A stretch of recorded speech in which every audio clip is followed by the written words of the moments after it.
የሚዲያው ሚና በተለይ ደግሞ በውጭ ሀገራት መቀመጫቸውን ያደረጉ ጋዜጠኞች የሚዲያ ባለቤቶች እንዲያው ምን ያደርጉብሃሉላ ዘመቻ ይከፈትብሃል ካራክተር አሳሲኔሽን ስብና ግድያዎች ይከፈቱብሃል የሚፈልጉት እንዲሞት እንዲቆይ የማይፈልጉት እንዲገደል ስሙ እንዲጠፋ እንዲወገር ሁሉ የሚዲያ ዘመቻ ቅስቀሳ ሁሉ የሚያደርጉ አይተናል በሚያሳፍር ሁኔታ ማለት ይሄ ከሚዲያ ስነ ምግባር ያማራን ፋኖ ከመደገፍ አቋያ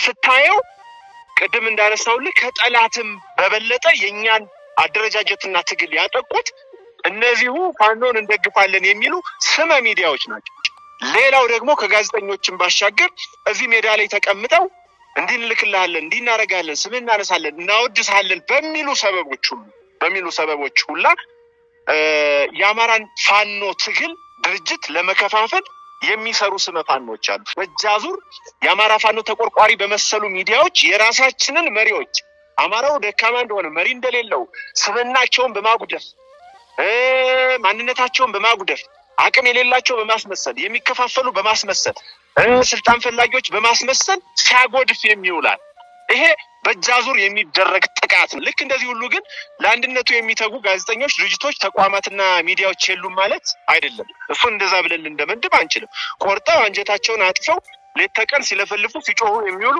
ለዚህ ትግል መምጣት ደግሞ ዛሬም ለደረስንበት የአማራ አደረጃጀት እዚህ እንዲደርስ ትልቅ ዋጋ የከፈሉ አንጋፋ ጋዜጠኞቻችን የምንወዳቸው አማራ ወንድሞቻችን እንደናንተ አይነት ወንድሞቻችን ደግሞ የሉም ማለታችን አይደለም አሉ አብዛኛው ግን ኦልሞስት 90% የሚሆነውን የተቆጣጠሩት እነዛ መሆናቸውንም ለማንሳት ነው በነገራችን ላይ እዚህ ያሉ የአማራ ፋኖ የዝግንኙነት ተብለን የተቀመጥን አካላት ሁሉ የምንሰራውን ሙያዊ ስተት ለትግሉ የሚጠቅም ሳይሆን የማይጠቅሙ መረጃ ያሳልፈው የሚሰጡ ምናልባት እነዛ በውጭ ሀገር የሚኖሩ አካላት የትግሉ ደጋፊ መስለው ስልክ እየደወሉ መረጃ ሁሉ ያሾለኩ እየተቀበሉ ለጠላት ሁሉ የሚያቀብሉ እንዳሉ በግምገማችን በጥናታችን ለማወቅ ችለናል ዛሬ ግን በአማራነቱ መደራጀትና መሰባሰብ ሲጀምር አገዛዙና የስሙላ ፋኖች ስመ ፋኖች ምንድነው ማድረግ የጀመሩት ከጎጃሜነት ከጎንደሮነት ወሎየነት የሚል ስያሜ ከመስጠት ባለፈ በአሉበት ክፍላት ሀገራትና ቀጠናዎች ደግሞ ምን እንዲሆን አድርገውታል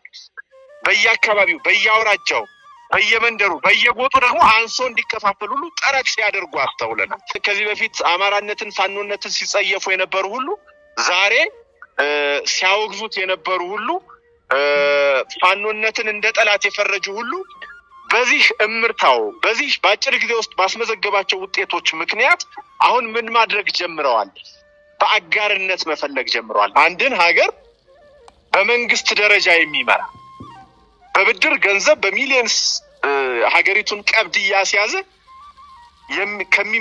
ከሚበደር እንደ ልብ ዶላር ከሚያፍስ ከሚዘርፍ አገዛዝ ጋር ሀገሪቱን ይሄ ሞኖፖሊ ኦፍ ፓወር የምንለው በበላይነት ኃይሉን ከተቆጣጠረ ምናልባትም ከ500 ከ600 ሺህ በላይ ሰራዊት ማዝመት የሚችልን አካል ሌላው ከድሮን ከግረኛ እስከ አየር ኃይል ድረስ የታጠቀን ኃይል የሰለጠነ ወታደር ያለውን ኃይል ከፍተኛ የሆነ ምንም የኛ ሀገር ለፍስፍስና መረጃ ያለው ባይሆንም ነገር ግን እንደ ሀገር መረጃና ደህንነት የሚባለው ይሄንን በሚመራና በተቆጣጣረ ቡድን የመንግስትነት የውሸት ካባና ጥልቆ ህጋዊ ካባና ጥልቆ በሀገሪቱ እየተዘዋወረ ገንዘብ ከሚዘርፍ እያፈሰ በጉልበት ወደ ጦርነት ከሚማግድ ኃይል ጋራ ጦርነት ውስጥ ገብተናል በኢትዮጵያ ውስጥ ደግሞ ኢትዮጵያ በምትባለው ሀገር ውስጥ የሚኖረው ያማራ ህዝብ ብቻ አይደለም አማራ የሚባለው ነገድ ብቻ እንዳልሆነ ሙሉ ኢትዮጵያ በምትባለው ማዕቀፍ ውስጥ ኦሮሞ አለ ትግሬው አለ ከምባታው አለ ሀዲያው አለ ሶማሌው አለ ጉራጌው አለ ጋምቤላው አለ ሽና ሁሉም አሉ ስለዚህ ያማራ ፋኖ የትጥቅ ትግሉ ግብ ወይ መዳረሻ የኢትዮጵያን ሀገር ግዛት አንድነት አጽንቶ በኢትዮጵያ ያለውን አምባገነናዊ ስርዓት በመገርሰስ ለተቀረው ብሔር ብሔረሰብ ዲሞክራሲያዊ ስርዓትን መዘርጋት ነው ብለን ቃል ለዚህ ዲሞክራሲያዊ ስርዓት መዘርጋትና ለኢትዮጵያ ሀገር ግዛት አንድነት ደግሞ ደቡቡም ይመለከታል ሶማሌውም ይመለከታል ጅግጅጋውም ይመለከታል ሀዲያውም ይመለከታል ኢትዮጵያ የምትባል ሀገር ያለው ሁሉ በውጭም በአገር ውስጥም ያለው ለዚህ አምባገነናዊ ስርዓት መገርሰስና ቀጣይ ለምንገነባው በጋራ ከሌሎች ኢትዮጵያውያን ወንድሞቻችን ጋራ በጋራ ለምንገነባው ዲሞክራሲያዊ ስርዓት የሌላውም ኢትዮጵያ ወይም የሌላውም ኢትዮጵያዊ ነገድ ወይም ብሔር ሚና ያስፈልጋል።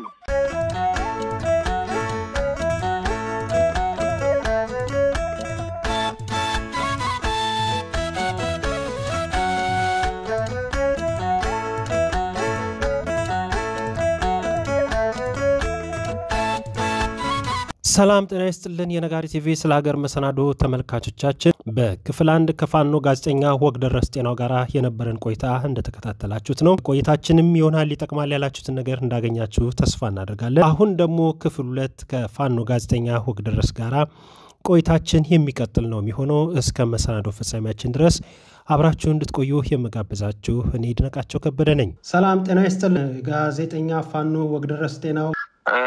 ጤና ይስጥልን ይድኔ እንዴት ነው ወንድሜ? ደህና ነህ ወይ? አድማጭ ተመልካቾቻችን ሰላምታ ይድረሳችሁ።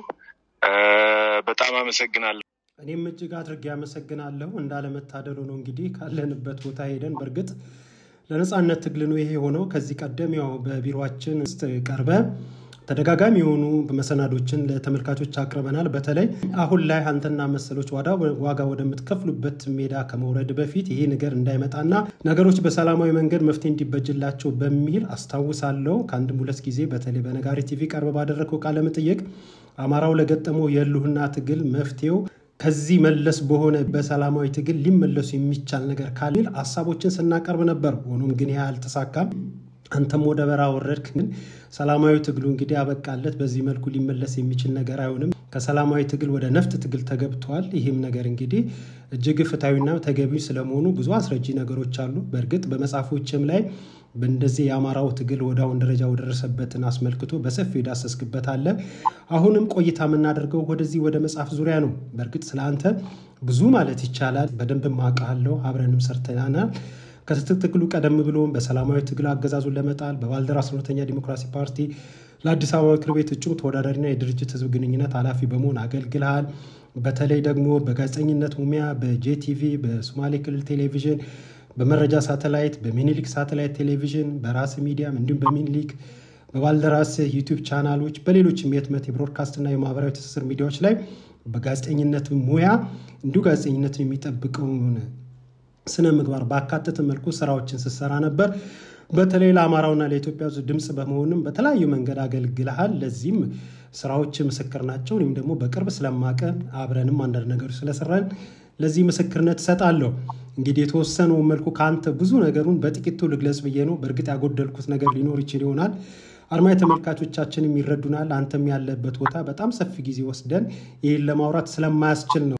እግዚአብሔር ይስጥልን ይሄ ሁሉ እንኳን አይገባኝም ለኔ እውነት ለመናገር ምናልባት በድፍረት የሰራናቸውን ስራዎች ከድል ማግስት ይርኔ አንተም ለአማራ ህዝብ ትግል ለኢትዮጵያ ህዝብ ነጻነት ስትል በስደት ከሄድክበት ተመልሰህ እኔም ደግሞ በድል ከጫካ ወዳሰብነው ወደ ግብ እንመታለን ብለን ወዳስቀምጥነው ቦታ መጥቼ በነጻነት ከሌሎች ወንድሞቻችን ጋር ሆነን አሁን ቀደም ብለ የጠቀስካቸውን በኮንፊደንስ በራስ መተማመን ልንገልጸው የሚገባ ነው። እኔም እጅግ አድርጌ አመሰግናለሁ። ወደ መጻፎች በተለይ ያማራ ፋኖ ግቡን እንዲመታ በሚል ባቀረብከው ምክር ሐሳብና ሌሎች ጉዳዮች ላይ እስኪ እንግባና አንዳንድ ሐሳቦችን እናንሳ።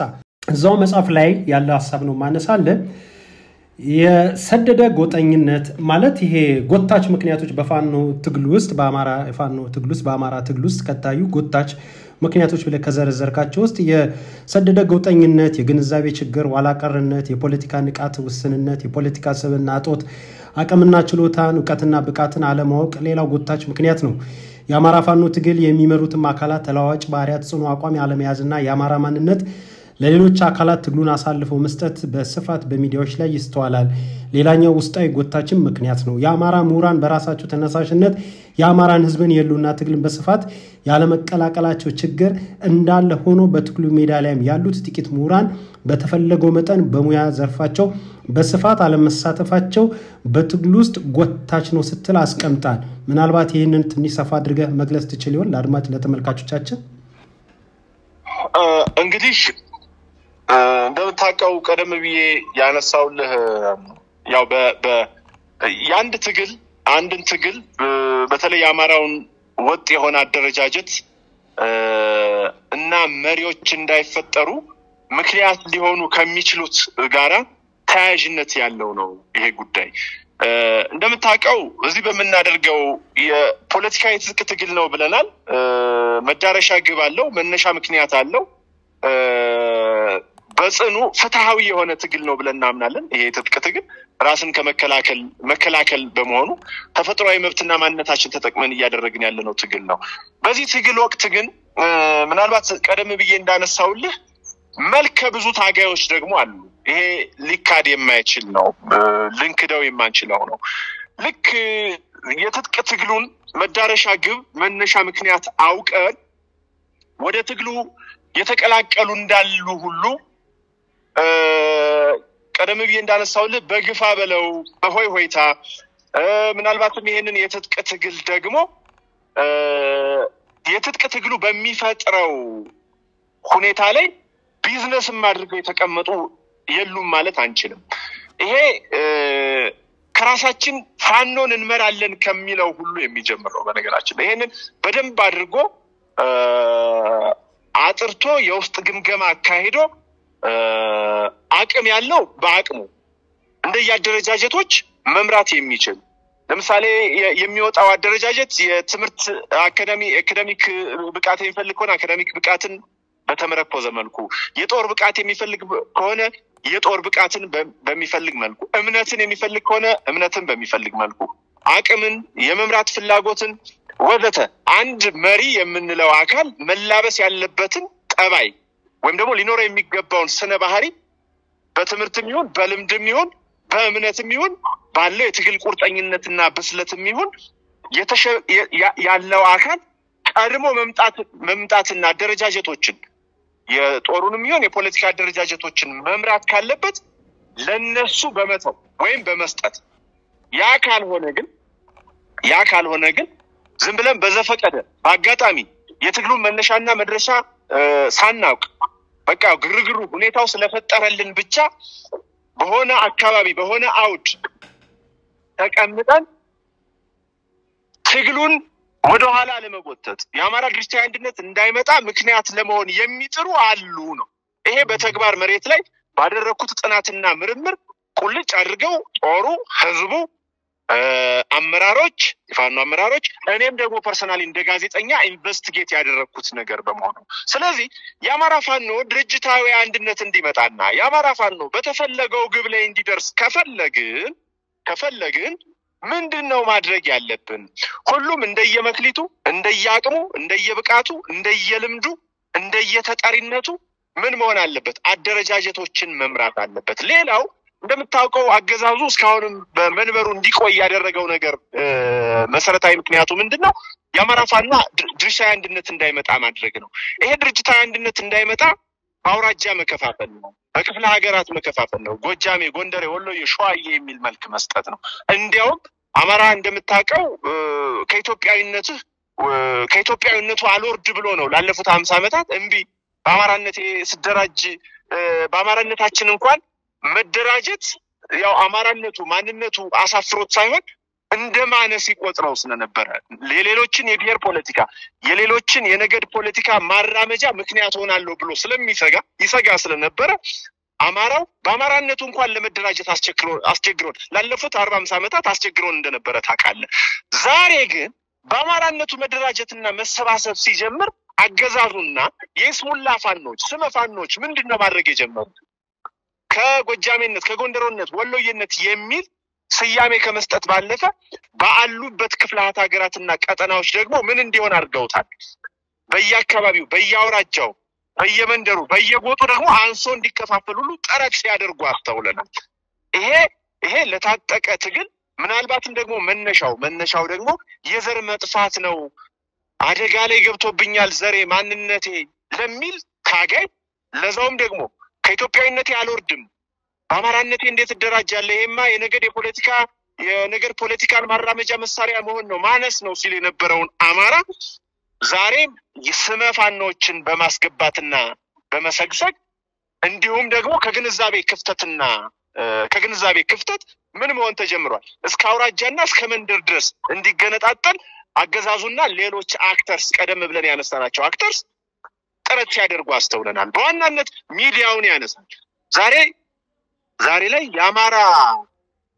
የአማራ ፋኖ የአማራ መሪዎች ሆነው በአለባበሱ በል በአመጋገቡ በል በውፍረቱ በል በቅጥነቱ በል በብዙ ነገሩ ባነጋገሩ በል በጣም የምናከብራቸው የምንሳሳላቸው እንኳንስ መስደብ ይቅርና እነሱን ለማናገር ወደ ኋላ የምንሸማቀቅላቸው ከማክበር የተነሳ ማለት ነው።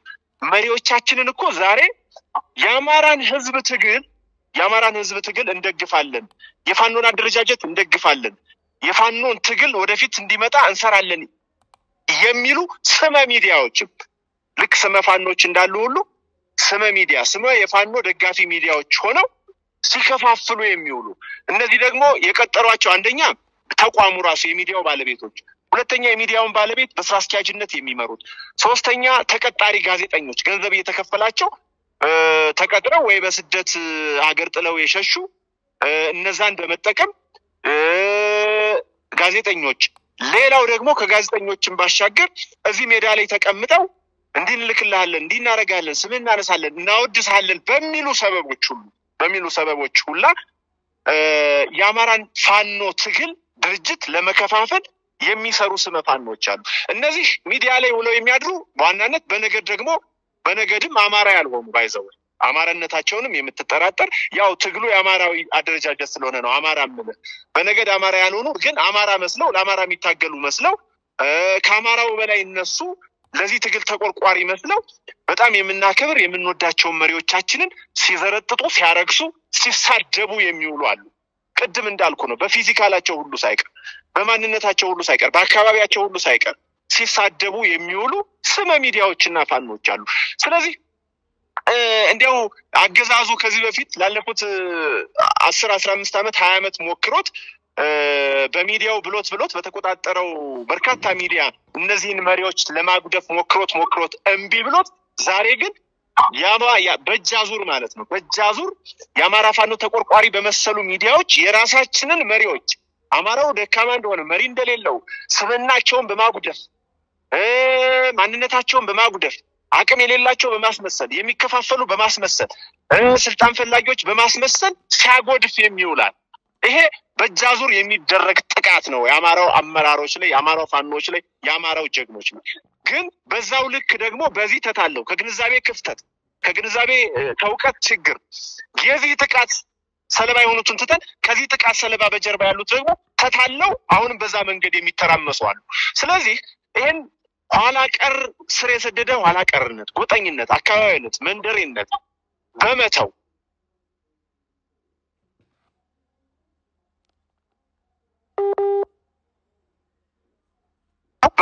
አማራው የተነሳለትን ዓላማና ግብ ብቻ ትኩረት አድርጎ ትግል ቢጀምር አማራዊ ድርጅታዊ አንድነቱም ይመጣል ካሰበውም ግብ ይደርሳል የሚል ይዘት ያለው ነው። ይድም መልካም። ሌላው በመጽሐፍ ላይ እስካሁን ያየነው በውስጥ ያሉ ጎታች ምክንያቶችን ነበር። አሁን ደግሞ ወደ ውጭ ምክንያቶች እስኪ እንሂድ። መጽሐፍ ላይ በሰፊው ያየው ነገር ነው። እሱ ምንድነው? የአማራ ፋኖ አንድነት በተጠበቀው ጊዜ እሁን ሊሆን ያልቻለበት በአገዛዙ ማዕከላዊ ጣልቃ ገብነት በአገር ውስጥ በሚገኙ ሌሎች የፖለቲካና የትጥቅ ድርጅት በውጭ ሀገራት ኃይሎች የጥቅም ባለድርሻዎች በሚያደርጉት ቀጥተኛ ያልሆነ ተሳትፎ መሆኑ ግልጽ ነው። ዋናዎቹ የአማራ ፋኖ ትግል አንድነት ጎታችም ውስጣዊ ምክንያቶች እንዳሉ ሆነው ውጫዊ ምክንያቶችም ዋንኞቹ ናቸው። እነዚህ ኃይሎች ዛሬ ላይ ሁለት አማራጮችን ይዘው የቀረቡ መስሏል። ምርጫው ከቀዳዳ ይሻላል ጨምዳዳ እንደሚሉት አይነት ነው። ይሄውም ከአብይ አህመድ አህዳዊ አገዛዝ ይልቅ የአማራ ፋኖ ትግልን በአጋርነት የመምረጥ ጉዳይ ሆኗል። አሁን ባለው ነባራዊ ሁኔታ ተነግ የአብይ አህመድ አገዛዝንም ይሁን የአማራ ኃይሎችን በጠላትነት እኩል ፈርጆ ስለሚመለከታቸው ከቀዳዳ ይሻላል ጨምዳዳ በሚል የትግል ምርጫ ውስጥም የገባ ይመስላል ብላል። ምን ለማለት ነው ይሄ ነገር? ትንሽ ግልጽ ብታደርግልን። እንግዲህ ውስጣዊና ውጫዊ ምክንያቶች ብለን ቀደም ብለን እንዳነሳው የአማራ ፋኖ ድርጅታዊ አንድነት ወይም ደግሞ ከግቡ እንዳይደርስ በምክንያትነት ያነሳናቸው ነገሮች አሉ። ያው የአማራ ፋኖን አሁን ላይ በአጋርነት ታክቲካልም ይሁን ስትራቴጂክ አጋርነት ፈልገው በጊዜያዊነትም ይሁን ረዘም ላለ ጊዜ እንግዲህ ፋኖ ካለው አደረጃጀት ትጥቅ ቁመና በተለይ ደግሞ በአጭር ጊዜ ውስጥ ምናልባትም 2 ዓመት ባልሞላ ጊዜ ውስጥ 1 ዓመት ተኩል እንዲህ በሚሆን ገደማ እየፈረጠመ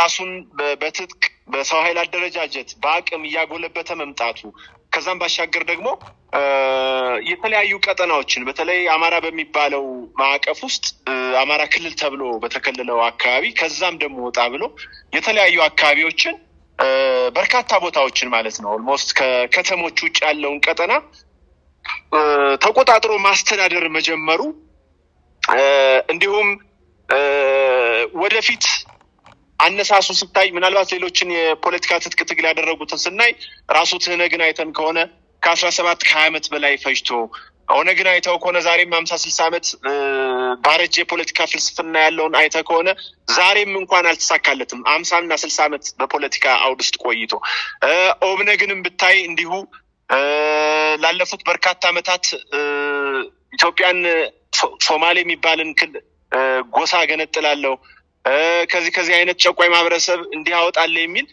ዘመኑና ጊዜውን የማይዋጅ የፖለቲካ ፍልስፍና ይዘው ዛሬም ድረስ በማንነታቸው ተደራጅተው ግን ከግብ ያልደረሱ ያረጁ ያፈጁ ምናልባትም ሐሳባቸው ሁሉ ያፈጀ የፖለቲካ የትጥቅ ፖለቲካን ሲያራምዱ የነበሩ አደረጃጀቶች አሉ። እነዚህ አደረጃጀቶች ላለፉት 50 እና 60 ዓመታት ማግኘት ያልቻሉትን ማድረግ ያልቻሉትን የአማራ ፋኖ በተደራጀ ባንድ ዓመት ውስጥ በርካታ ቀጠናዎችን ተቆጣጥሮ ማስተዳደር ጀምሯል። ማስተዳደር የመንግስትነት ቁመናን ይዟል። በቂ የሰው ኃይልን እያደራጀ ነው፣ እያሰለጠነ ነው። በቂ ትጥቆችን ምናልባትም ከታንክና ከድሮን መለስ ያሉ ትጥቆችን እየታጠቀ ያለበት ሁኔታ አለ። እሱም በሂደት አይቀር የሆኑ እንዳለ ሁሉ ስለዚህ በዲፕሎማሲያዊ ግንኙነቱንም ስታይ ከተቀረው ዓለም ጋራ የሚያደርገው ግንኙነት ከጊዜ ወደ ጊዜ የተሻሻለ እያደገ መጥቷል። ለሚዲያዎች ሽፋን እየሆነ የሚዲያዎች የፊት ገጽ ማሳመሪያ እየሆነ መጥቷል። ከዚህ በፊት አማራነትን ፋኖነትን ሲጸየፉ የነበሩ ሁሉ ዛሬ ሲያወግዙት የነበሩ ሁሉ ፋኖነትን እንደ ጠላት የፈረጁ ሁሉ በዚህ እምርታው በዚህ በአጭር ጊዜ ውስጥ ባስመዘገባቸው ውጤቶች ምክንያት አሁን ምን ማድረግ ጀምረዋል? በአጋርነት መፈለግ ጀምረዋል። ጊዜያዊ አጋር በማድረግ በአጋርነት እየፈለጉት መጥተዋል። ከነዚህ አንዱ ቀደም ብለህ ያነሳኸው ትህነግ ነው። እንግዲህ ትህነግ እንደሚታወቀው ላለፉት በርካታ ዓመታት አማራን በጠላትነት ፈርጆ ይንቀሳቀስ የነበረ ድርጅት ነው። ከዛ በኋላ ግን ከአገዛዙ ጋር ባደረገው የእርስ በርስ ግጭት ወይም ጦርነት በርካታ ትግራውያንን አስገድለዋል። እንደምናውቀው ምንም ጥያቄ የለውም። በርካታ ንጹሃን ትግራይ ወንድሞቻችን እህቶቻችን የትግራይ በጣም ቀና ይሄንን ፖለቲካ የሚያውቁ ልክ እንደ አማራ ህዝብ ሁሉ በቀን አንዴ መብላት የማይችሉ ወንድሞቻችን ሁሉ ትነግ ባስነሳው የሳት አረር እንዲጠበሱ እንዲሞቱ አድርጓል። ስለዚህ ምንድነው ምርጫው? አሁን በአቅም እየተዳከመ መጥቶ ነበረ። ይሁን ግን አሁን የአማራ ፋኖ ማንሰራራት በሀገሪቱ ፖለቲካ ላይ በምስራቅ አፍሪካ ምናልባትም ትልቅ ቀጠናዊ ጀግንነት ብቃትን እየያዘ መምጣቱ በሌሎች ዘንዳ ተፈላጊነቱን እየጨመረው መጥቷል። ስለዚህ ከውስጣዊ ውጫዊ ከፋፋይ ሊሆኑ ይችላሉ ብለን ካሰብናቸው ቀደም ብዬን በመግቢያ እንዳነሳውልህ የታጠቁ የፖለቲካ ያረጀ ያፈጀ ሐሳብ ያላቸው ግን ፖለቲካን በትጥቅ እንመራለን የሚሉ አደረጃጀቶች ናቸው። ከነዚህ መካከል አንዱ ትህነግ ነው። ስለዚህ ዛሬ ትህነግ ምንም እንኳን የአማራን ህዝብ ይቅርታ ባልጠየቀበት የጥላቻ ማኒፌስቶን ባልቀየረበት ሁኔታም ቢሆንም አማራ ፋኖን በአጋርነት ለመጠቀም ሲቋምጥ እያየ ነው አንዳንድ አካባቢ። ስለዚህ የአማራ ፋኖን ከአማራ ፋኖ ባሻገር ያለው የአብይ አህመድ አገዛዝን ትህነግ ሊመርጥ አይችልም። ለምን? ላለፉት 2-3 ዓመታት ቅድም እንዳልኩ ከ1 ሚሊዮን በላይ ዜጎቹን ወይም ወገኖቹን ጨርሶበት ኢትዮጵያን ወንድሞቻችንን ጨርሶብናል። ስለዚህ የትግራይ ህዝብም የሚያውቀው አማራው ጨቋይ ነው ጭራቅ ነው የሚለውን የሐሰት ትርክ ከመንገር ባሻገር አማራ በትግራይ ህዝብ ላይ በቀጥታ ያህል መከራ ሲያደርስ ተጨባጭ የሆነ የሰነድ የምስል የፎቶ ምንም አይነት ማስረጃም የሆነ መረጃ የለውም ከሐሰተኛ ትርክት ወይም ኔሬሽን ባሻገር ማለት ነው። እንኳንስ ለትግራይ ህዝብና ለተቀረው ህዝብ የአማራ ህዝብ ያንን እንዳልፈጸመ ይታወቃል፣ ያንን እንዳላደረገ ይታወቃል። ይሄንን ከሐሰተኛ ትርክት ወይም እንዲህ አድርጓል ከሚል ሀሜት ባሻገር በተጨባጭ የለም ትነግ ምናልባት ህዝቡ ይቀርና ትነግ ራሱ የዚህ ፖለቲካ የዚህ የነገር ፖለቲካና የሐሰተኛ ትርክት ፈጣሪው ትነግ እንኳን የአማራ ህዝብ ያንን መከራና በደል ሲያደርስ በአካል ቆሞ አይቷል ለማለት ያስቸግራል። ባልነበሩ ባለፉ ነገስታትና መንግስታት ላይ ስለሆነ ክፉን ይዞ የመጣው። ስለዚህ ዛሬ ላይ ግን ትነግ በከፈተው የዘር ፖለቲካ ራሱ ተለብልቦ ከአንድ ሚሊዮን በላይ ዜጎቹን ማናሳጥቶታል። የአብይ አህመድ አገዛዝና አብይ አህመድና ቡድኖቹ አሳጥተውታል። ስለዚህ ምን ማድረግ ይፈልጋል? ዛሬ አብይ አህመድን አገዛዝ መበቀል ይፈልጋል። ስለዚህ በማኒፌስቶ ዝም ብሎ በታሪክ ጠላቴ ከሚለው አማራ ይልቅ በተግባር ከገደለው አብይ መራቅ ይፈልጋል። በታሪክ ደግሞ በሐሰተኛ ትርክት ጠላቴ የሚለው አማራን እንዳልገደለው ስለሚያውቅ ያን ያህል ሰቆቃ እንዳላደረሰ ስለሚያውቅ ትርክት እንደሆነ የፖለቲካ ሽንገላ ውሸት እንደሆነ ስለሚያውቅ የአማራ ጠንካራ ኃይሎችን በአጋርነት መፈለግ ጀምሯል። ስለዚህ በሚፈልገው መንገድ ካልሄደ ምን ማድረግ ይጀምራል? ውስጥ ለውስጥ መከፋፈል ይጀምራል። የትነግን አጋርነት የሚቀበሉ ፋኖችን የቀረበ በመምሰል ወይም ደግሞ የኔ በማለት ሊያቀርብ ይችላል። የሱ ያልሆኑትን ደግሞ በመከፋፈል ሊቀጥል ይችላል። ይሄ ነው። ሌላው እንደምታውቀው በጣም ላለፉት 40-50 ዓመታት በትግል የቆዩ ላለፉት 40-50 ዓመታት ኢትዮጵያን ባግ ሲገዙ ሲመዘብሩ ሲሰርቁ የቆዩ የአማራ ፋኖ ኃይል አሸንፎ ወደፊት መምጣት የነዚህን አካላት የህግ ተጠያቂነትና የጥቅም ሰንሰለት ይበጥሳል ብለው ያስባሉ። አንደኛው የህግ ተጠያቂነት ያመጣል፣ ምንም ጥያቄ የለውም። በአማራ ህዝብ ላይ ላለፉት ዓመታት ያን ያህል የዘር ፍጅት ዶፍ ሲያወርዱ የነበሩ ሁሉ ዛሬ ያለ ተጠያቂነት በየስልጣን ተቋማት ላይ ስልጣን ይዘው ቁጭ ብለው እንዲያውም ሿሚ አውራጂ ፈራጅ ሆነው ተቀምጠዋል። ነገ ግን እውነተኛው ህግና ስርዓት ሲበጅ እነዛ አካላት እንደሚጠየቁ ያምናሉ። የራሱ የትነግ አመራሮችን ጨምሮ የኦነግ አመራሮችን ጨምሮ የብልጽግና አመራሮችን ጨምሮ ሌሎችም በአማራ ህዝብ ላይ ፍጅት ያደረሰ አመራር ሁሉ እንደሚጠየቅ ያምናል። ከዚህ ባሻገር የዘረጉት ከውጭ ሀገር እስከ ሀገር ውስጥ የዘረጉት የጥቅም ሰንሰለት አለ። ላለፉት 50-60 ዓመታት በቤተሰብ ባጎት ልጅ ባክስት ልጅ በጓደኛ በጥቅም አጋርነት በሆነ ቤተሰባዊ አውድ የተቆጣጠሩት አለ። እውነተኛው ህግና ስርዓትን የሚያስከብር ኃይል አሸንፎ ሲመጣ ያንን የጥቅም ሰንሰለት ሊበጥሰው እንደሚችል ያምናሉ። ስለዚህ የጥቅም ሰንሰለታቸውም እንዳይበጠስ እነሱም የህግ ተጠያቂነትን ከመፍራት አኳያ ከወዲሁ ምን ያደርጋሉ? የአማራ ትክክለኛው ድርጅታዊ አንድነቶች አማራዊ ድርጅታዊ አንድነት እንዳይፈጠር ሌት ተቀን አበክረው ይሰራሉ። ስለዚህ ይሄንን ለማንሳት የገባ አረፍተ ነገር ነው። መልካም፣ ወደ ሌላው ሐሳብ እንሂድ። ትጥቅ ትግሉ የሚጠይቀውን የሳይል የቁሳቁስ ያደረጃጀትና የአንድነት ክፍተቶች ሳይቀረፉ ትጥቅ ትግሉ እጅግ ባጠረ ጊዜ ይጠናቀቃል ብሎ ማሰብ፣ መንግስትን አይሸነፍም ብሎ መገመት፣ የትጥቅ ትግሉ የገቢ ምንጭ አድርጎ መጠቀምን ማሰብ፣ የትጥቅ ትግሉ ጊዜ ማሳለፊያ አድርጎ መጠቀም በዋነኝነት ሊጠቀሱ የሚችሉ የግንዛቤ ክፍተቶችና ጉድለቶች ናቸው ብለ በመጽሐፍ ላይ አስፈረዋል። እስኪ ይህንን ነገር በተወሰነ መልኩ ግለጽልን። እንግዲህ መጽሐፉ ላይ እንደው በዋናነት ነቅሰ እነዚህን አወጣቸው እንጂ እኔ በርከት ያሉ ከ15-20 የሚሆኑ ነጥቦችን በዝርዝር አስቀምጫለሁኝ። እንግዲህ አንድን ትግል ለማሸነፍ አስቀድሞ አንድን ፖለቲካዊ ትጥቅ ትግል ድል ለማድረግ አስቀድመህ ትግሉን ማወቅ ያስፈልጋል። ትግሉን ማወቅ ያስፈልጋል። ትግሉ የሚያስከፍለውን የገንዘብ፣ የቁሳቁስ፣ የህይወት መስዋዕትነት ጭምር ማወቅ መገንዘብ ያስፈልጋል አስቀድሞ። ሌላው አንድ የትጥቅ ትግል ለዛውም ቅድም እንዳነሳውልህ አንድን ሀገር በመንግስት ደረጃ የሚመራ በብድር ገንዘብ በሚሊዮንስ ሀገሪቱን ቀብድ ያስያዘ ከሚበደር እንደ ልብ ዳላር ከሚዘርፍ አገዛዝ ጋር ሀገሪቱን ይሄ ሞኖፖሊ ኦፍ ፓወር የምንለው በበላይነት ኃይሉን ከተቆጣጠረ ምናልባትም ከ500 ከ600 ሺህ በላይ ሰራዊት ማዝመት የሚችልን አካል ሌላው ከድሮን ከእግረኛ እስከ አየር ኃይል ድረስ የታጠቀ የታጠቀን ኃይል የሰለጠነ ወታደር ያለውን ኃይል ከፍተኛ የሆነ ምንም የኛ ሀገር ልፍስፍስና መረጃ ያለው ባይሆንም ነገር ግን እንደ ሀገር መረጃና ደህንነት የሚባለው እስራኤል ሆና የቆመችው ሞሳድን የሚያህል ትልቅ የስለላ ድርጅት ስላላት ነው። ነሲያይን እንዲሁም ሌሎች የአውሮፓ ሀገራት የስለላ ድርጅቶችን እናውቃለን። የደህንነትና የተቋማቸውንም እናውቃለን። እንደ ሀገር ሆነ የምትቆምበት ተቋም ነው። ቀላል ተቋም ነው ለማለት አይደለም። የደህንነትና የመረጃ ተቋም ይሄንን በሚመራና በተቆጣጣረ ቡድን የመንግስትነት የውሸት ካባና ጥልቆ ህጋዊ ካባና ጥልቆ በሀገሪቱ እየተዘዋወረ ገንዘብ ከሚዘርፍ እያፈሰ በጉልበት ወደ ጦርነት ከሚማግድ ኃይል ጋራ ጦርነት ውስጥ ገብተናል። ከዚህ ኃይል ጋራ ጦርነት ውስጥ ስትገባ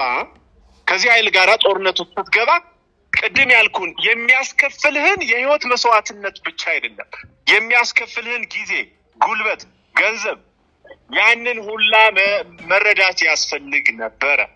ነገር ግን ቅድም እንዳነሳውልህ ያው 2015 ሐምሌ ወር ጀምሮ በርግጥ አብዛኛውን የአማራ ክልሎች ባህር ዳር ዋና ከተማውን ጨምሮ ማለት ነው የአማራ ክልል የሚባለው ቀጠና ፋኖ በቁጥጥር ስር አድርጎት እንደነበረ ይታወቃል።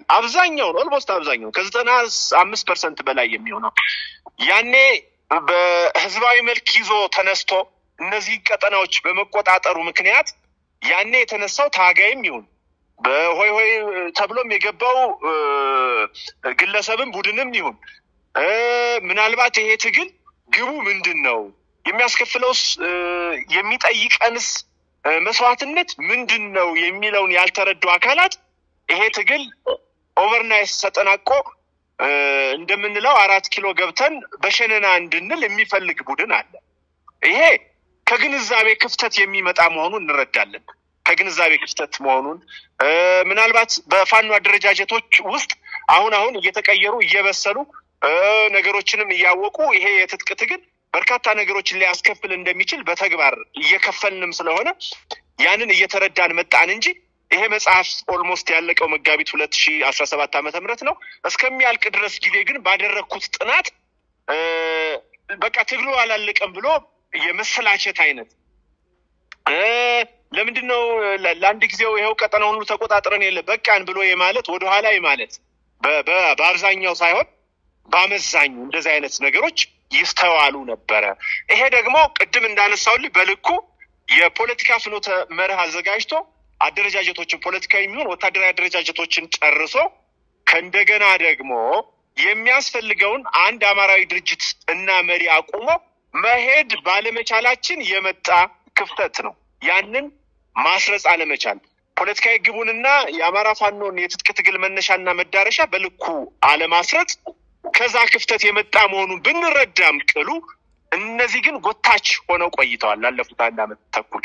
እንዲሁም በዚህ ትግል ውስጥ ቅድም እንዳልኩ ይሄንን ትግል ነፍጥ ብቻ ይዞ ለጊዜ ማሳለፊያ ለምን አያልቅም በቃ ካላለቀ እንዲህ ያደርጋል የሚል ሐሳብም የተሸከሙ እንደነበሩ ሌላው ቅድም እንዳልኩ መንግስት ያን ያህል መንግስት የሚባለው አሁን በአገሪቱ ያለው ሰው በላ አገዛዝ የተሸከመውን ፓወር በማየት ብቻ ያለውን የሰው ኃይልና የትጥቅ በማየት ብቻ መንግስትማ መንግስት ነው እንዴ ልናሸንፈው እንችላለን የሚሉ ጎታች ምክንያቶች ይነሱ ነበር። ይሄ ምክንያት በዋናነት በስመ ፋኖች በስሙላ ፋኖች በውስጥ ባገዛዙ ተሰክስገው ሰርገው በገቡ አሁን ደግሞ ካገዛዙ ጋራ ምናልባትም ወደፊት የጋራ ጥቅም እናስኬዳለን ብለው የሚሉ ማህበረሰቡን በቃ መንግስት ስለሆነ አይሸነፍም ይቅርባችሁ የሚል ያዝነውን የፖለቲካ የትጥቅ ትግል ማሳነስ ማራከስ የሚፈልጉ አካላት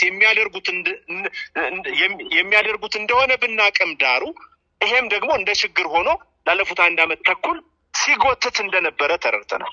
ልክ እንደዚህ ሁሉ ትግሉን ታጋይ በመምሰል ካገዛዙም ጋራ የጥቅም በመፍጠር ከውጭ ሀገር ከሚገኙ ዲያስፖራዎች ጋራ ሀገር ውስጥ ካሉ ባለሀብቶች ጋራ ከሌሎችም ጋራ ታጋይ በመምሰል ደግሞ የፋኖ አመራር በመምሰልም ጭምር ለግል ጥቅማቸው የሚያካብቱ እንዳለ ሁሉ በጥናታችን ማህበረሰቡን ጦሩን እንዲሁም ተዋጊውን ራሱ አመራሩን ጨምሮ ባደረግነው ውይይት ላይ ተነስተዋል። እነዚህ የአማራ ፋኖን የግንዛቤ ችግር እንዲሁም ወደኋላ ሊጎትቱ የሚችሉ የግንዛቤ ክፍተቶች መሆናቸውን ደግሞ መጽሐፉ ጠቁሟል። ልክ እንደዚህ ሁሉ ሌሎችንም በዝርዝር አንስቶ እነዚህን ማስተካከልና መቅረፍ ካልቻለ እነዚህን አመለካከቶች ለሌሎች ሀገራትን ሌሎች ዓለማት የትጥቅ ትግል የጉሪላ ፋይቲንግ የነጻነት ትግሎችን ምሳሌ በማድረግ ብዙ ዋጋና መስዋዕትነት ጊዜም ሊያስከፍለን እንደሚችል እንዲያምኑ አቅጣጫውን በመስጠት ምክረ ሐሳብ ለማቅረብ የገባ ታይትል ነው እና በዚህ ልክ ነው የተቀመጠው። መልካም። ሌላው እንግዲህ ብዙ ነገሮችን ያያየን ነው ያለነው በተለይ ሚዲያዎች በአማራ ፋኖ አንድነት ላይ ያላቸው ሚና አስመልክቶ በሰፊው ዳሳል። እስኪ አጠር ባለ መልኩ በዚህ ጉዳይ ላይም ትንሽ ቆይታ እናድርግ። የአማራ ፋኖ የትጥቅ ትግል መታገያ ሰነዶችም ለአገዛዙ ተሽጧሉ። ያገዛዙ አንዳንድ አማራ ጠል ኃይሎች በተሰጣቸው መረጃዎች አማካኝነት መልሰው የአማራን ፋኖ ለማጥቃት በር ከፍቶላቸዋል። የትግሉ መሪዎችም ያላግባብ ለጥቃትም እንዲጋለጡ ተዳርጓል የሚል እጅግ ወሳኝ የሆነ ነጥብ በመጽሐፍ ላይ ያለ በርግጥ በዝርዝር ከተቀመጠው የተወሰነውን ሐሳብ ነው እዚህ ጋር ወጥቼ እየገለጽኩልህ ያለሁት። እስኪ የሚዲያው ሚና ምን መሆን አለበት በተለይ በአማራ ፋኖ አንድነትና ትግል ዙሪያ ላይ? እንግዲህ እኔ ሚዲያው እንደሚታወቀው የአገዛዙ ከፍተኛ የሆነ የሚዲያ የበላይነት አለው። በተለይ የሀገሪቱን ብሔራዊ ጣቢያ ጨምሮ የህትመት ሚዲያዎችን የማህበራዊ ትስስር አውታሮችን ሌሎች የሳተላይት እና ዲጂታል ሚዲያዎችን በሞኖፖሊ ሌሎችን ያው አብዛኛውን ጋዜጠኛ አስሯል።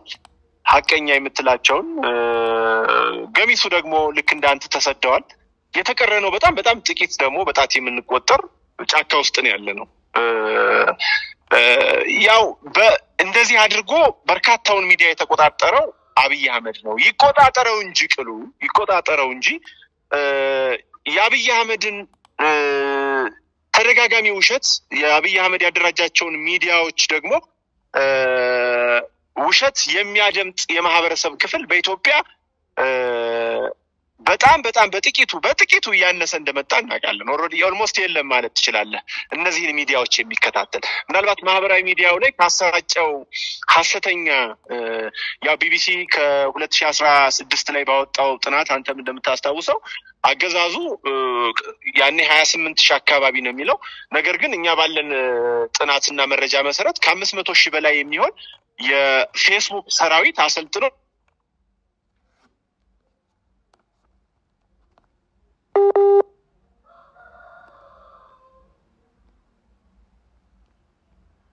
አሁን በእንቀፍ ሰርችን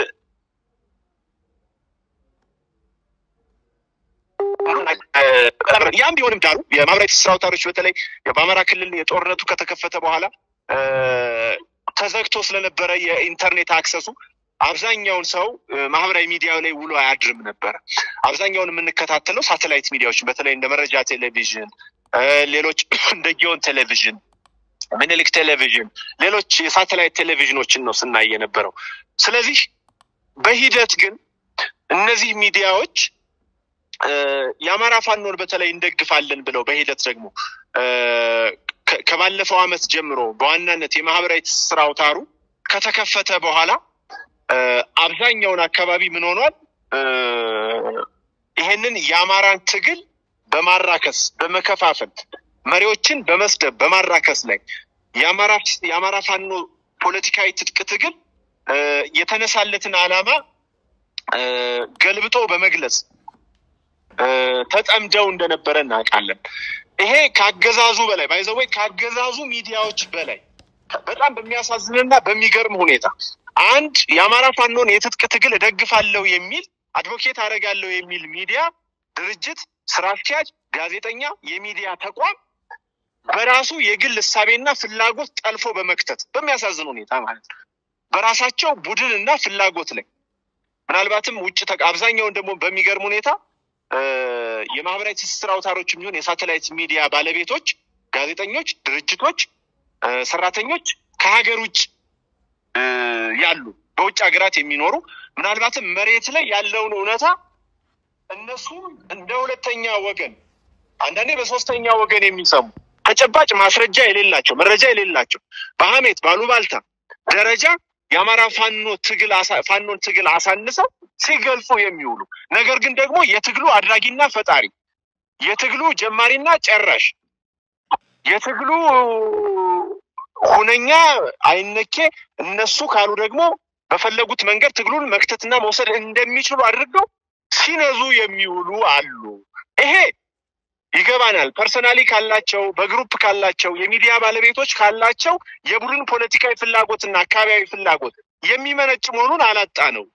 አንዳንዴ እንደውም የወጡበትን አካባቢ ብቻ በወጡባት አካባቢ ብቻ ቴሌቪዥንም ከፍተው ማህበራዊ ሚዲያም ከፍተው ያንን አካባቢ ሲያወድሱ ሲያሞግሱ ትንሽ ደሞ ራቅ የሚለውን የአማራ ክፍል ሲያጣጥሉ ሲሰድቡ የሚውሉ እንዳሉ ታዝበናል። ይሄ በ50 ዓመትና በ70 ዓመት ታሪክ ራሱን ከጥቃት ለመከላከል እኔ የዘር መጥፋት አደጋ የማንነት አደጋ ተጋርጦብኛል ብሎ ውድ ህይወቱን ለሚወዳት ሀገሩ ለሚወደው ማንነቱ ለሚወደው እምነቱ ታሪኩ ባህሉ ቋንቋው ጭምር ሊታገል አንድ ዳቦ እየበላ በየጫካው በየበረሃው ውሎ እያደረ ነፍጥ አንስቶ ሊታገል ለገባው የአማራን ህዝብ በማይመጥንና በሚያረክስ መልኩ መሪዎችም ቢሆኑ በጣም የምናደንቃቸው ቅድም እንዳልኩ የምንሳሳላቸው ውድ መሪዎችን ሁላ ባለባበሳቸው ሳይቀር በሰውነት ተክለ ቁመናቸው ሁሉ ሳይቀር በቅጥነታቸው በወፍረታቸው ሁሉ ሳይቀር እያነሳ የሚከፋፍል ሚዲያ አይተናል። ግን ምንድነው ስመ ሚዲያ ነው። ስመ የፋኖ ደጋፊ ሚዲያ ተብዬ ነው። አላማው ግን ባብያ እኔ እርግጠኛው የምነግርህ ይዝኔ ባብያ አህመድ ሚዲያ በተቆጣጣራቸው ሚዲያዎች ኢቭን ከ500 ሺህ በላይ ባሰማራቸው የሚዲያ ሰራዊቶቹ እንኳን የአማራ ፋኖና የአማራ መሪዎች በዛ ደረጃ አልተሰደቡ።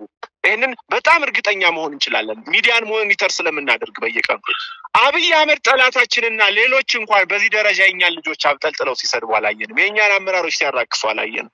ስለዚህ የሚዲያው ሚና በተለይ ደግሞ በውጭ ሀገራት መቀመጫቸውን ያደረጉ ጋዜጠኞች የሚዲያ ባለቤቶች እንዲያውም ምን ያደርጉብሃሉላ ዘመቻ ይከፈትብሃል። ካራክተር አሳሲኔሽን ስብና ግድያዎች ይከፈቱብሃል።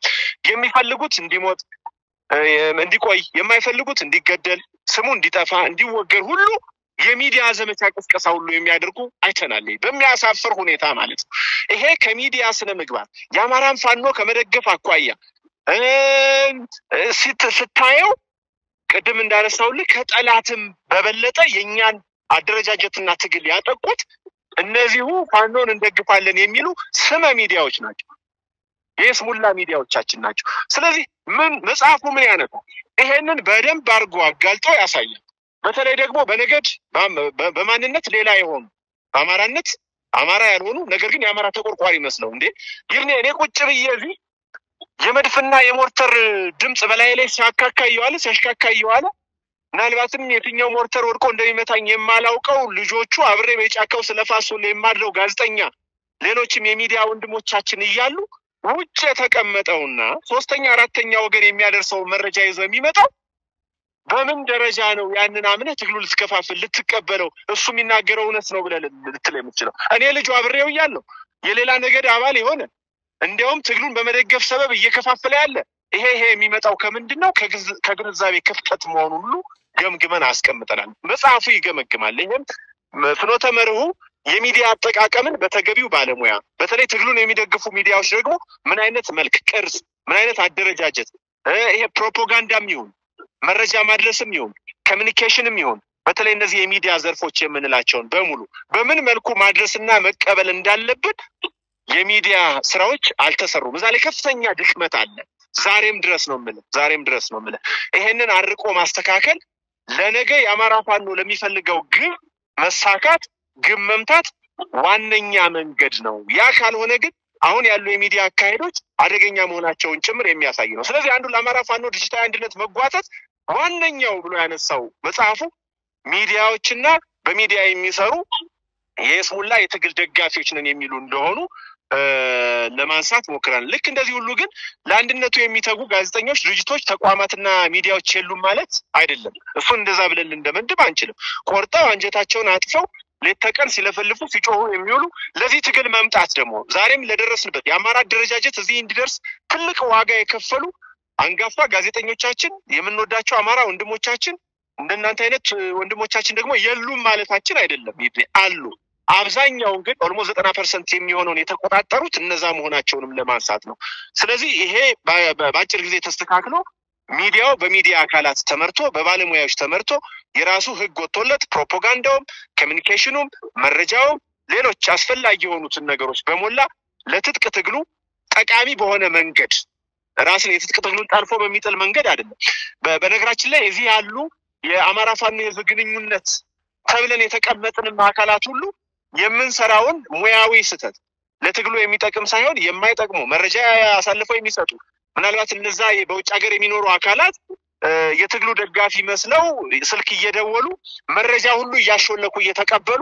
ለጠላት ሁሉ የሚያቀብሉ እንዳሉ በግምገማችን በጥናታችን ለማወቅ ይችላል ለዚህ ነው መረጃ አሳልፈው በሰጡት መረጃ ደግሞ አሳልፈው በሚሰጡት መረጃ ደግሞ የፋኖ መሪዎቻችን አደጋ እንዲደርስባቸው የድሮን ጥቃቶች እንዲደርሱባቸው እንዲጠቆሩ በሌላው ማህበረሰብ እንዲገለሉ በሌላው ታጣቂዎች እንዲገለሉ በፋኖ እንዲገለሉ ሁሉ አሻጥር ሲሰራ እንደነበር አይተናል ስለዚህ የምንሰጠው መረጃ ምን አይነት ነው ምን አይነት ለትጥቅ ትግሉ የትኛው ነው የሚያገለግለው የሚጠቅመው ለአማራ ህዝብ የሚመጥነው የሚጠቅመው ለፋኖ ትግል ለፋኖ ፖለቲካዊ ትጥቅ ትግል የትኛው ነው የሚጠቅመው የሚለውን መረጃ ለይቶ እና ማስረጃ ለይቶ ካለማወቅ የተነሳ መልሰን የትጥቅ ትግሉን መጉዳት አደጋ ላይ መጣል እንደቻለ ሁሉ ያነሳል ስለዚህ ይሄንን መፍታት የምንችልበትን ዝርዝር ጉዳዮችንም አስቀምጧል መልካም ሰፊ ትንታኔ ነው የሰጠን ፋኖ ጋዜጠኛ ወግደረስ ጤናው እጅግ አድርጌ አመሰግናለሁ አንድ ሁለት ሐሳቦች ነው የቀረን እያጠቃለልን ነው ያለነው ሌላው ወደ መጽሐፍ ወደ መጨረሻው አካባቢ ፖለቲካው የጠመንጃ አፈሙዝ ይምራ ወይስ ጠመንጃው ፖለቲካውን ይምራ የሚል በጥያቄ መልክ አስቀምጠ ከአካባቢው ተነስተ የሰጠው ትንታኔ አለ ይሄንኑ ጥያቄ ልጠይቀ ላንተው መልሼ ፖለቲካው የጠመንጃ አፈሙዝ ይምራው ወይስ ጠመንጃው ፖለቲካውን ይምራው የአማራ የፋኖን ትግል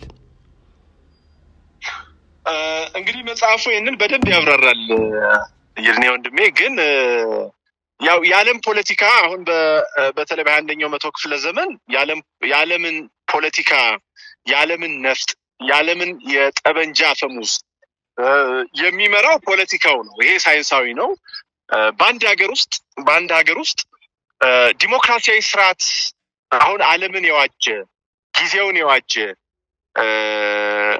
መንግስታዊ ስርዓት ለማዋቀር የግድ ጠመንጃን ፖለቲካ መምራት እንዳለበት የተለያዩ የፖለቲካ ምሁራን ያለም ተሞክሮም የሚያሳየን ያንን ነው አሁን ይሄንን ስንል ግን ጠመንጃ ለስልጣን መወጣጫ ምክንያት እንደሆነም ደግሞ ያነሳሉ ጋይዘው ጠመንጃ የጠመንጃ አፈሙዝ የስልጣን ማግኛ መውጫ መንገድ እንደሆነ ነማው ዚዶንግን ጨምሮ ሌሎች በትጥቅ ትግል ነፃነታቸውን ያወጁ የዓለም ሀገራት ታጋይ መሪዎች በተለያዩ ጽሁፋቸው በተለያዩ መጽሐፋቸው ይጠቅሳሉ ተሞክሯቸውን ያነሱ ትልልቅ ዛሬ የዲሞክራሲ እናትና አባት ነን የሚሉትን ሁሉ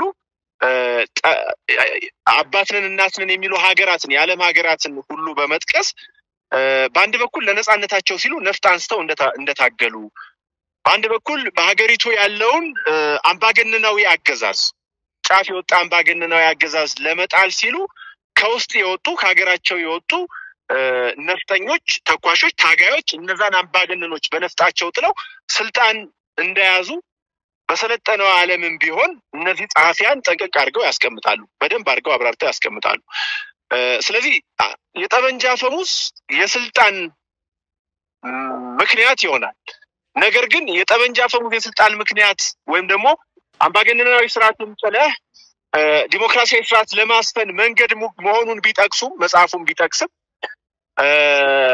በዛው ልክ ግን ጠመንጃው ደግሞ ፖለቲካውን ኦፕረስ አድርጎ ዲሞክራሲን ፍትህን ይሄ በዓለም ላይ ያለውን አሁን ዘመናዊ ፖለቲካ ግን ጨቁኖ እንዲገዛ ደግሞ አይፈልጉም ስለዚህ ዛሬ አሁን የአማራ ፋኖ የሚያደርገው የትጥቅ ትግል መነሻው ልክ የራሱን ማንነት መጽሐፉ ላይ በዝርዝር እንደሚያስቀምጠው ማንነቱን ከጥቃት ለመከላከል ቢሆንም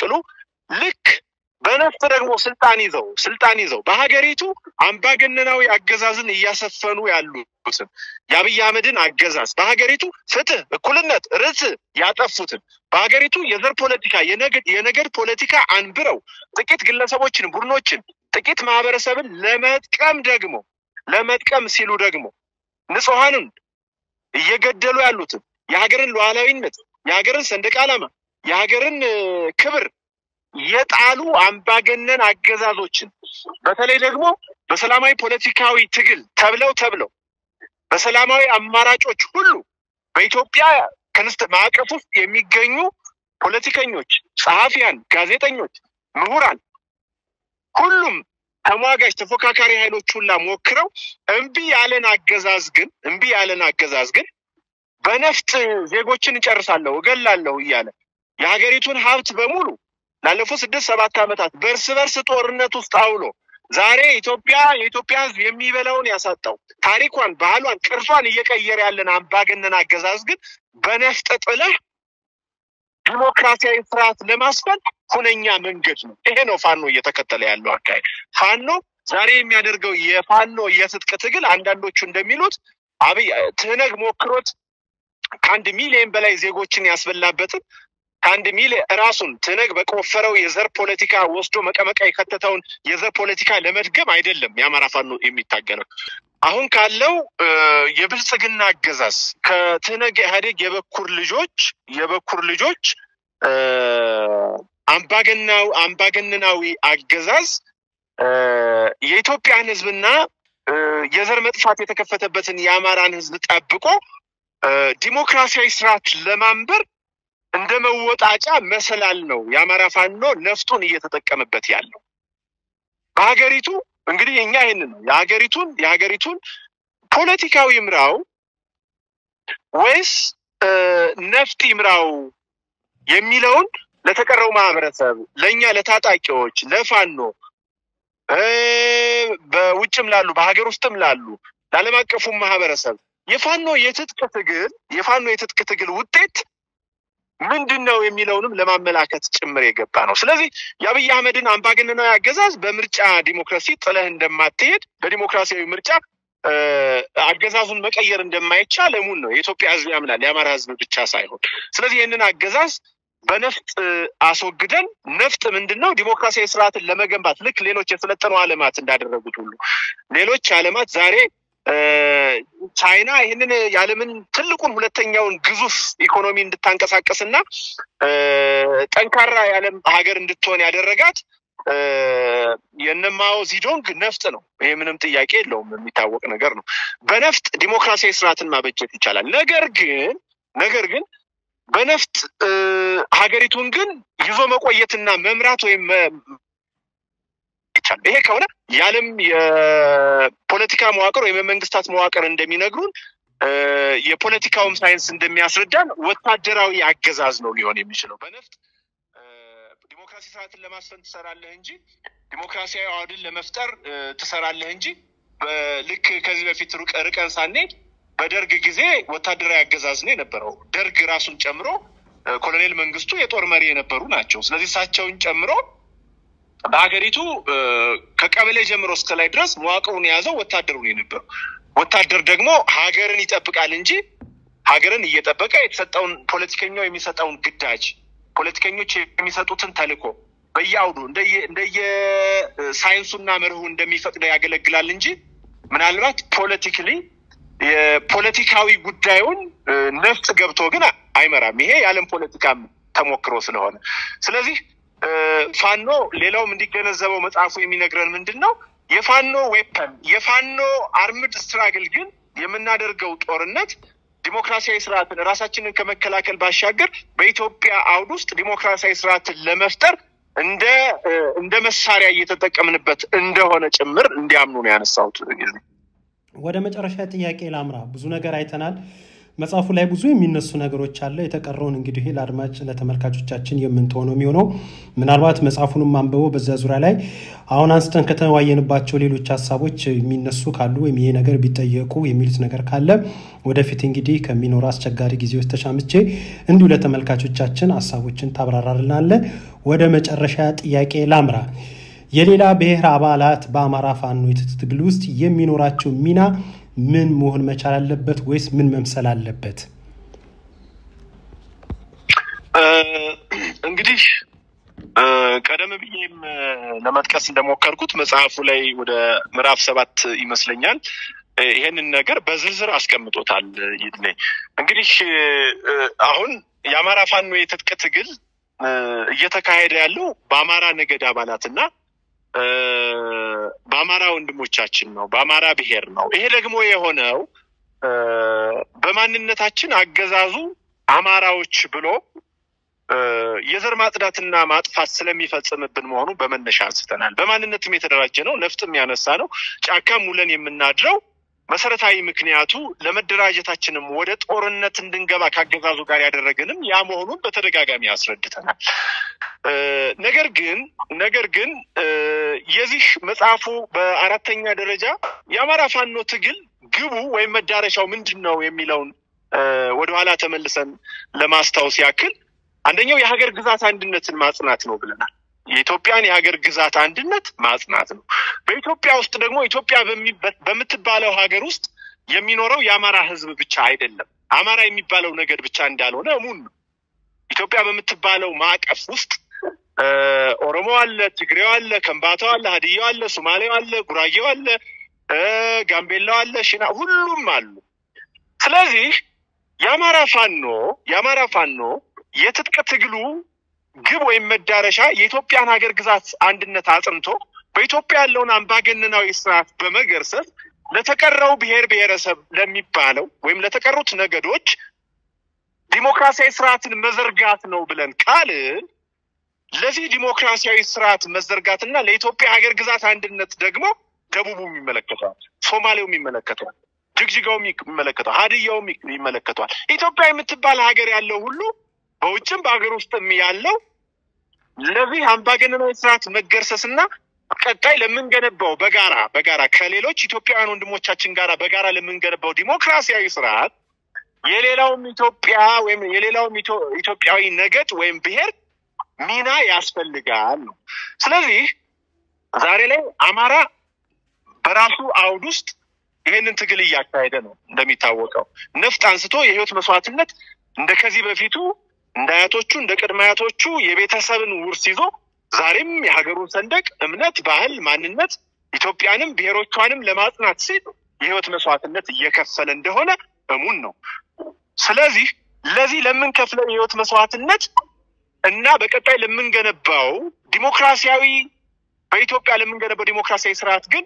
ሌሎችን እንዴት እንጠቀማቸው የሚለውን ዝርዝር ነጥብ አስቀምጧል እንግዲህ ይሄ ትግል የፋኖ ትግል እንደሚታወቀው ሌሎች ለመጥፎ ነገር ቢሆንም ተነገ ኢህአዴግ በ1981 ኢህአዴግን ሲመሰርት እና ወደ ዙፋን ከመምጣቱ በፊት የኦሮሞ የሚባለውን የኦነግን አደረጃጀት ባጋርነት እንዲያውም በህትነት ተጠቅሟል ድርጅት በሚል ደኢህዴን የደቡብ ህዝቦች ንቅናቄ በሚል ያኔ ከደቡብ የወጡ አንዳንድ ሰዎችን ጨምሮ ተጠቅሟል ባዴን ኢህዴን ነበር የቀደመው ኢህዴን ባዴንን እንደዚህ አካቶ ግማሹ አማራ የሆነ አንዳንዱ አማራም ያልሆነ አንዳንዱ እንደውም ጭራሽ የአማራ ማንነት የሌለበትንም ሰብስቦ ባዴን በሚል ባጋርነት ተጠቅሟል እንደገና ኤነግንም የኤርትራ ነፃ አውጪ ግንባርን ሻቢያንም ባጋርነት ተጠቅሟል ልክ እንደዚህ ሁሉ ለአማራ ፋኖ ትግል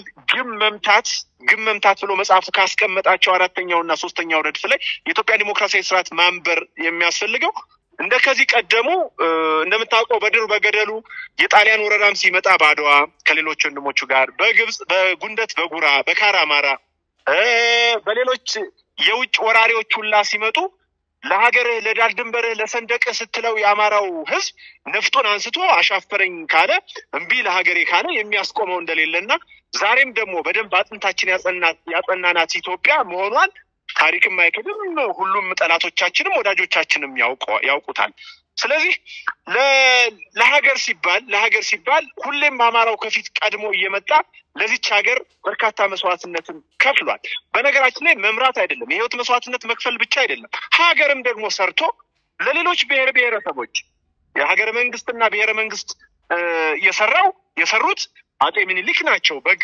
በግልጽ አሁን ያለውን የኢትዮጵያ ካርታ ሰንደቅ ዓላማዋን ለይተው ካርታዋን ለይተው ድንበሯን ለይተው ሁሉም ብሔረሰብ ወግ ሴት ባህሉ ልማዱ ቋንቋው ሳይነካ እንደተጠበቀ ሙሉ ሆኖ እንዲቆይ ያደረጉት አጤ ምኒልክ ናቸው ልክ እንደዛ ሁሉ ሀገርን መስርተን መምራት ለሀገር ደግሞ መስዋዕትነት መክፈል የሚያውቀው አማራ ዛሬም ብቻውን ሳይሆን ለዚች ሀገር የሌሎች ነገዶችን የሌሎች ኢትዮጵያውያን የዚችን ሀገር ሀብት ጥቅም መሬት የዚችን ሀገር ሀብት ክብር ታሪክ ሁሉ የሚጋሩት ሁሉ ለኢትዮጵያ እኩል ምን መሆን አለባቸው ማበርከት አለባቸው ስለዚህ በዚህ ትግል ውስጥ እነዚህ ኢትዮጵያውያን ነገሮች ወይም ብሔርተኞችን የሌሎች ብሔሮችን የሌላ ነገድ አባላትን እንዴት የፋኖ ትግል አጋር እናድርጋቸው የሚለውን ለመጥቀስ የገባ ነው ፋኖ በብቸኝነት ይሄንን አገዛዝ ነገም ድል አድርጎ 4 ኪሎ ሲደርስ ብቻውን ተነግ ኢህአዴግ የሄደበትን የዘር ፖለቲካ ለመድገም አይደለም እንደምታውቀው ደግሞ ፋኖ የአማራ ፋኖ የትጥቅ ትግል ጠላቴ ብሎ የፈረጀው የማህበረሰብ ክፍል በኢትዮጵያ የለም ሌላው በመነሻው የአማራ ፋኖ ትግል ኢትዮጵያን ወይም አማራ የሚባለውን ክልል እንደሌሎች ገንጥዬ ሀገር አለ የሚል እሳቤም የለውም አልነበረውም ወደፊትም ይኖራል ብያለም ስለዚህ ይሄንን እሳቤ እስከ ተሸከምን ድረስና ቤታችን ታላቋ ኢትዮጵያ የጋራ ቤታችን ናት ብለን ካመንን በዚህ ትጥቅ ትግል ውስጥ ሌሎችን ማሳተፍ መኖር መቻል አለበት አይቀሬ መሆን መቻል አለበት የኔነት ስሜት እንዲሰማቸው ደቡቡ በርግጥ አሁን በአማራ ፋኖ ትግል ውስጥ ተማርከው የሚገቡ ጠንካራ የደቡብ ልጆች ዲሽቃ የሚተኩሱ ብሬን የሚተኩሱ የሉም ማለት አይደለም የኦሮሞ ልጆች አብረው ይታገላሉ እዚህ አጠገባችን በ50 አለቃ ደረጃ ያሉ የደቡብ ልጆች አሉ ይሄንን ትግል የሚያግዙ በጣም የምንወዳቸው የትግራይ ልጆች የሉም ማለት አይደለም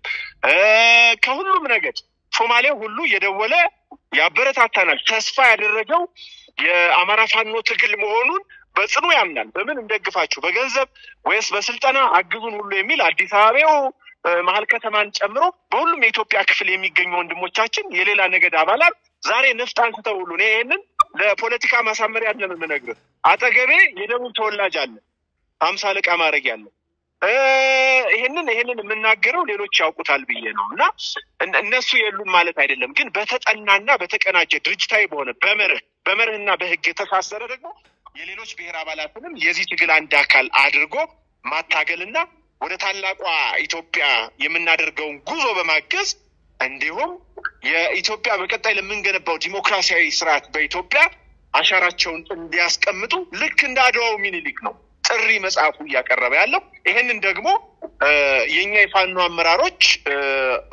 እዚህ ያሉ ትግሉን በባለቤትነት የተቀበለው የያዘው ህዝብ ደግሞ በዋናነት እንዲመራው ሁሉ አቅጣጫ ያስቀምጣል ይሄን ስለዚህ ከሞላ ጎደል የአማራ ፋኖ ትግል ግቡን እንዲመታ የሚለው መጽሐፍ በአጠቃላይ የፋኖን አንድነት መዳረሻ ግብ የብሔሮችን ተሳትፎ የአማራ ፋኖ ጥንካሬው እንዲሁም ደግሞ የአገዛዙ ድክመት ምን ላይ እንዳለ ሁሉ በስፋት እንደሚያስቀምጥ አንተም ስላነበብከው ታዝበዋል እንግዲህ ከሞላ ጎደል ይሄንን ነው የሚመስለው ይርኔ ያመሰግናለሁ እግዚአብሔር ይስጥልኝ ፋኖ ጋዜጠኛ ወግደረስ ጤናው እኔም እጅግ አድርጌ በጣም ነው የማመሰግነ አስቸጋሪ ሁኔታ ላይ ነው ያለው ይሄን አስቸጋሪ ሁኔታ እንዳለ ሆኖ የአማራ ፋኖ ግቡን እንዲመታ በሚል ርዕስ ከትግሉ ሜዳ ጥልቅ ጥናቶችን በማድረግ ለንባብ ባበቃው መጽሐፍ ዙሪያ ስለነበረን ቆይታ እጅግ አድርጌ አመሰግናለሁ አድማጭ ተመልካቾቻችንም ከዚህ ቆይታችን ብዙ የሚያተርፉት ነገር እንደሚኖር ተስፋ አደርጋለሁ ፋኖ ጋዜጠኛ ወግደረስ ጤናው ክብረት ይስጥልኝ ዳግምም እንዲህ በሌላ ዝግጅቶች እንደምንገናኝ ተስፋ አደርጋለሁ እግዚአብሔር ያክብርልኝ ወግደረስ አሜን ይርኔ ወንድሜ አንተም ባለበት በርታ እንግዲህ ይሄ መልእክት አንተም የሚዲያ ሰው እንደመሆነ መጠን ለኢትዮጵያ ነጻነት ለሀገር አንድነት ለሀገር ግዛት አንድነት የአማራ ህዝብ ደግሞ ለገጠመው ፈተና የዘር መጥፋት አደጋ ሲንገበገቡ ከነበሩ ወንድሞቻችን መካከል አንተ